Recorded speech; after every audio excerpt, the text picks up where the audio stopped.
যখন কোনো বান্দা সূরা ফাতিহার একটা করে আয়াত বলে আলহামদুলিল্লাহি রাব্বিল আলামিন, সঙ্গে সঙ্গে আল্লাহ জবাব দিয়ে বলেন হামিদানি আবদি, বান্দা তুই আমার প্রশংসা করলি।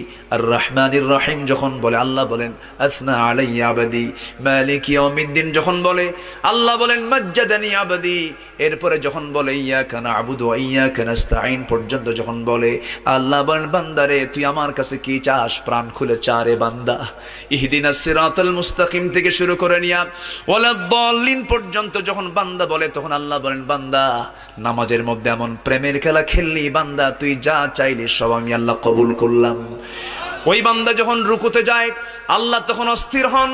ওই বান্দা যখন সিজদায় যাওয়ার জন্য প্রস্তুতি নাই, সমস্ত ফেরেশতাকে ডাক দিয়ে বলেন ও ফেরেশতারা, এই বান্দাগুলো আমাকে দেখলো না, রাসূলকে দেখলো না, কোরআনকে দেখে হাদিসকে বিশ্বাস করে আমাকে খুশি করার জন্য তার সবচেয়ে সম্মানজনক জায়গা সিজদা আমাকে দেওয়ার জন্য, তার মস্তক আমাকে দেওয়ার জন্য কিভাবে সঁপিয়ে দিচ্ছে।